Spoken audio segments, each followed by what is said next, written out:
नमस्कार, मैं संजय प्रभाकर।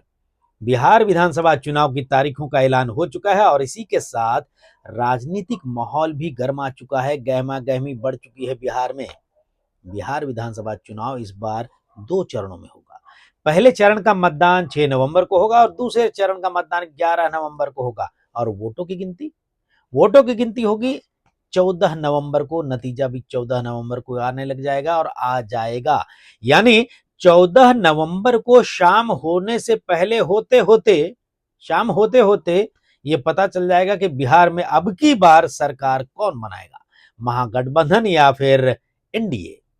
लेकिन देखिए, तारीखों के ऐलान से ज्यादा सुर्खियां बटोर ली हैं चीफ इलेक्शन कमिश्नर के उस बयान ने, जिसमें कहा गया है कि फर्जी वोटिंग पर लगाम लगाने के लिए बुर्का नशी महिलाओं की पहचान की जांच कराई जाएगी।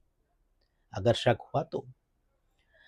शक हुआ तो पहचान की जांच होगी, यानी बुर्का पहनकर वोट देने आ रही महिलाओं की भी चेकिंग हो सकती है और होगी। तो इसमें गलत क्या है भाई? देखिए, आयोग कह रहा है कि यह कदम पारदर्शिता के लिए जरूरी है, ट्रांसपेरेंसी के लिए। लेकिन हो सकता है कि इस बात को कई लोग सीधे सीधे यह आरोप लगा दें कि अल्पसंख्यकों को टारगेट करने की कोशिश की जा रही है। वहीं देखिए, दूसरी तरफ एक और बवाल खड़ा हो गया है। बिहार के बीजेपी विधायक और गन्ना उद्योग मंत्री कृष्णानंद पासवान ने चंद दिन पहले ही चुनाव आयोग के सामने एक अहम मांग रख दी। उन्होंने कहा कि चुनाव के दौरान बुर्का पहनने वाली महिलाओं को मतदान केंद्र पर रियायत दी जाती है, उसी तर्ज पर घूंघट पहनने वाली महिलाओं को भी छूट मिलनी चाहिए। पासवान ने क्लियर कट कहा, अगर बुर्का चलेगा तो घूंघट भी चलेगा, होना भी चाहिए। आप सोचिए, सही है या गलत है? देखिए, उनके इस बयान ने बिहार के चुनावी माहौल में नया राजनीतिक बहस मार्ग वाला मामला छेड़ दिया है और ग्रामीण और पारंपरिक महिला मतदाताओं के बीच ये बयान चर्चा का विषय बन भी चुका है। वहीं देखिए, विपक्षी दल इसे धार्मिक भावनाओं को भुनाने की कोशिश के तौर पर देख रहे होंगे। इस मुद्दे पर माहौल गर्म होना तय है आने वाले दिनों में। देखिए, क्योंकि बिहार की राजनीति में अल्पसंख्यक वोट निर्णायक भूमिका निभाते हैं, इससे कोई इनकार नहीं कर सकता। आंकड़े बताते हैं, बिल्कुल आंकड़े हैं। अब आते हैं उस मसले पर जिसने इस चुनाव को और ज्यादा विस्फोटक बना दिया है। आप जानते हैं, एसआईआर यानी स्पेशल इंटेंसिव रिवीजन, जो बीते कुछ दिनों से खूब बवाल मचा, मामला सुप्रीम कोर्ट तक में चला गया। चुनाव आयोग ने मतदाता सूची की गहन समीक्षा कराई और इस प्रक्रिया में बड़े पैमाने पर नाम हटाए और जोड़े भी गए हैं। जून 2025 तक बिहार की वोटर लिस्ट में करीब 7 करोड़ 89 लाख मतदाता के नाम थे। 7 करोड़ 89 लाख। और एसआईआर के दौरान 65 लाख नाम ड्राफ्ट लिस्ट से हटाए गए थे, जिस पे खूब हंगामा हुआ। और दावा और आपत्तियों के बाद और 3,66,000 नाम कट गए। यानी कुल मिलाकर करीब करीब 68,66,000 वोटरों को लिस्ट से बाहर कर दिया गया है। और कारण बताए गए हैं कि कई लोग गुजर चुके थे, मर चुके थे, इस दुनिया में है ही नहीं, उनके नाम अभी भी लिस्ट में थे। और कई लोग स्थायी तौर पर परमानेंटली अपने अपने जगह को छोड़ चुके हैं, तो कहीं और बस चुके हैं, दूसरे राज्य या दूसरे देशों में। और कई नाम डुप्लीकेट थे, ये चुनाव आयोग का कहना है। और देखिए, आंकड़ों के हिसाब से लगभग 22 लाख ऐसे नाम थे जो मरे हुए थे, मर चुके हैं, इस दुनिया में थे ही नहीं, करीब करीब 22 लाख। और 36 लाख लोग जो है प्रवासन की वजह से जो जगह छोड़ के जा चुके हैं, 36 लाख थे, उनके नाम हटा दिए गए। और करीब करीब 7 लाख नाम डुप्लीकेट पाए गए हैं, ये रिपोर्ट्स आई है। लेकिन इतना ही नहीं, नए नाम भी जुड़े हैं और 1-2 हजार नहीं। सुनिए, 21,53,000 करीब करीब वोटर्स पहली बार या अपडेट के बाद सूची में शामिल हुए हैं इस वोटर लिस्ट में, नए में। यानी कि फाइनल लिस्ट 30 सितंबर को जब आई तो उसमें 7 करोड़ 42 लाख के करीब वोटर रह गए हैं, जो पहले की तुलना में करीब 6% कम है, 6% कम है। यहीं पर विपक्ष ने सबसे बड़ा हमला बोला है, यहीं पर खूब आरोप प्रत्यारोप का मामला देखे जा रहे हैं। और कांग्रेस का आरोप है कि अकेले 23 लाख महिलाओं के नाम काट दिए गए। आंकड़े भी देखिए बताते हैं कि महिलाओं का हिस्सा पहले 47.75% था और अब ये घटकर 47.15% रह गया है। यानी लगभग 3 करोड़ 50 लाख महिलाएं और 3 करोड़ 92 लाख पुरुष अब मतदाता सूची में हैं। और विपक्ष कह रहा है कि ये टारगेटेड डिलीशन है। विपक्ष कह रहा है कि ये टारगेटेड डिलीशन है। और देखिए, चुनाव आयोग और बीजेपी के बीच सांठ-गांठ और वोट चोरी के आरोप लगातार लगाया जा रहा है। राहुल गांधी ने इसको लेकर यात्रा निकाली और साथ में ही देखिए वहां पर उनके जो सबसे बड़ी पार्टी के नेता हैं तेजस्वी यादव महागठबंधन के, उन्होंने भी खूब हंगामा बरपाया, खूब आरोप लगाए। देखिए, ये टारगेटेड डिलीशन कह रहा है विपक्ष, ताकि महिला वोटरों का असर कम किया जा सके, ऐसे आरोप है। जबकि चुनाव आयोग का कहना है कि ये सिर्फ सूची की सफाई है। मतलब बिल्कुल क्लियर कट नई सूची बनाई गई है और बिल्कुल ट्रांसपेरेंट है, ये चुनाव आयोग का कहना है। और देखिए, सीपीआईएमएल ने आरोप लगाया कि करीब करीब 6000 नाम ऐसे हटाए गए हैं जिन्हें घुसपैठिए या गैर भारतीय कह दिया गया है। ऐसी आवाजें आ रही हैं, रिपोर्ट्स। बीजेपी इसे अपने नैरेटिव का सबूत बता रही है। बीजेपी इसे अपने नैरेटिव का सबूत बता रही है और विपक्ष इसे वोट बैंक की राजनीति बता रहा है। और चुनाव आयोग कहता है कि 99% डिलीशन, यानी कि जो नाम हटाए गए हैं उसमें नागरिकता से कोई लेना देना नहीं है। ये जो हटाए गए हैं इसमें जो है, जो लोग मर चुके हैं, प्रवासन यानी कि जगह छोड़ के जा चुके हैं परमानेंटली, और डुप्लीकेट जो वोटर्स हैं जिनके नाम थे, इस मामले की वजह से ये डिलीशन हुआ है। अब चुनाव आयोग की तैयारी पर नजर डालते हैं, जो बिहार चुनाव होने वाला है। हर बूथ पर 1200 से ज्यादा वोटर्स नहीं होंगे, ऐसी खबरें आ रही हैं। हर बूथ पर वेबकास्टिंग होगी, आंगनवाड़ी वर्कर्स और महिला स्टाफ तैनात होंगे ताकि बुर्का नशी पहचान की जांच गरिमा और नियम के साथ हो, गरिमा और नियम के साथ, ताकि कोई बाद में बवाल खड़ा ना करे कि भाई अल्पसंख्यकों के साथ अन्याय हो रहा है और बुर्का हटाकर देखा जा रहा है, पर्दा नशी को बेपर्दा कर दिया, ये आरोप लग सकते हैं। तो 8.5 लाख से ज्यादा अधिकारी इस चुनाव में तैनात होंगे इलेक्शन के दरमियान।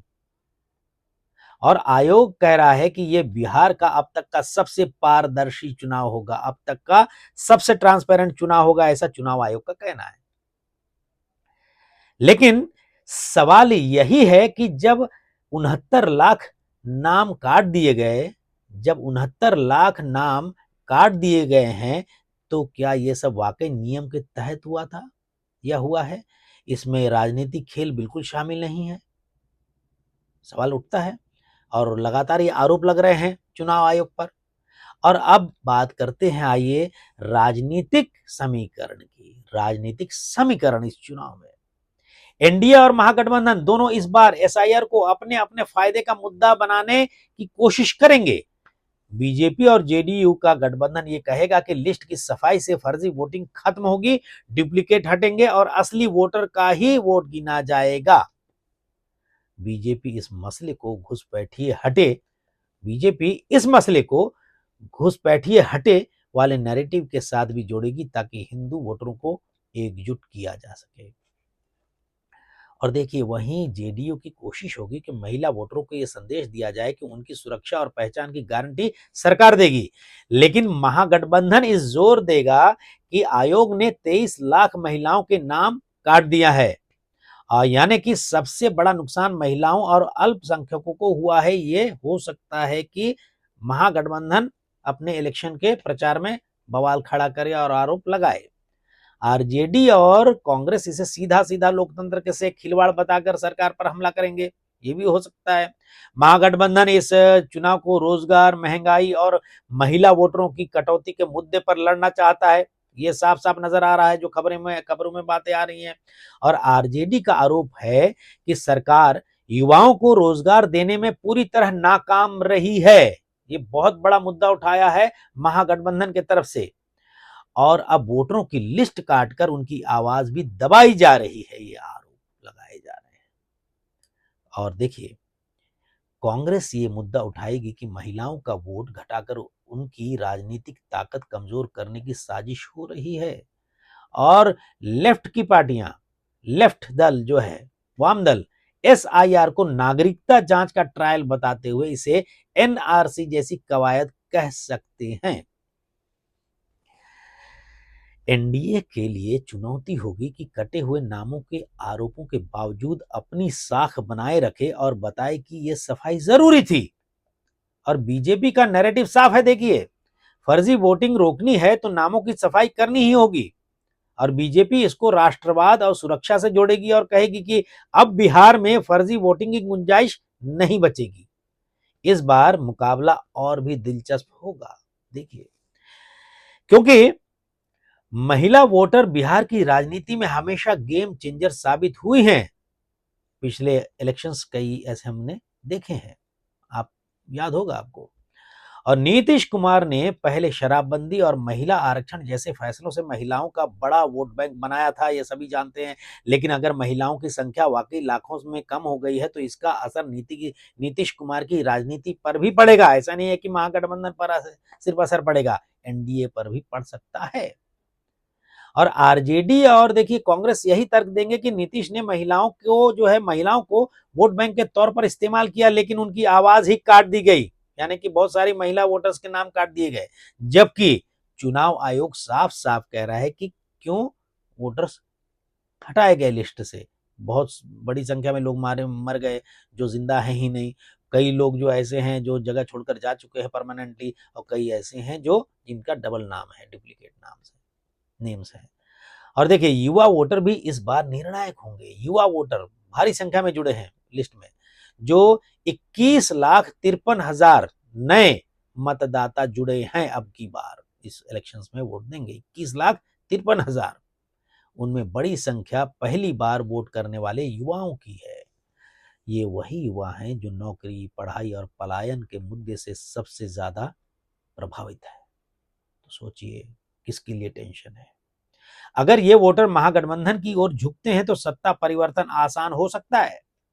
लेकिन अगर एनडीए उन्हें यह भरोसा दिलाने में कामयाब हो गया कि विकास और स्थिरता उसी से मिल सकती है, यानी कि एनडीए से मिल सकती है, तो पलड़ा उसके पक्ष में झुक जाएगा।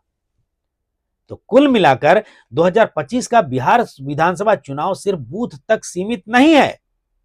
यह चुनाव वोटर लिस्ट की सच्चाई का, महिलाओं की भागीदारी का, युवाओं की उम्मीदों का और अल्पसंख्यकों की आशंकाओं का है। आशंकाओं का, आकांक्षा नहीं, आशंकाओं का। तो देखिए, एनडीए कहेगा कि ये पारदर्शिता का चुनाव है और महागठबंधन कहेगा कि ये लोकतंत्र पर हमला है। लगातार ये तो खैर बोल ही रहे हैं, कोई नई बात नहीं है। और असली फैसला जनता करेगी 6 तारीख और 11 नवंबर को वोट देकर। और 14 तारीख को फैसला हो जाएगा कि जनता क्या फैसला करती है।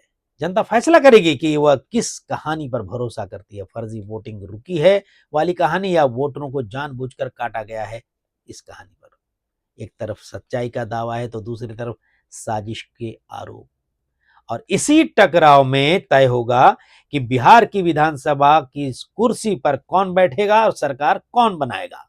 देखिए, चुनाव आयोग ने घोषणा कर दी है, 2 चरणों में मतदान होंगे और 14 नवंबर को वोट की काउंटिंग होगी और सरकार किसकी बनेगी 14 नवंबर को शाम होते होते पता चल जाएगा। बहरहाल चलिए, इस वीडियो को लेकर आप अपनी राय जरूर दीजिएगा, क्योंकि आपकी राय से देश और दुनिया की दशा और दिशा तय हो सकती है, बदल सकती है। नमस्कार।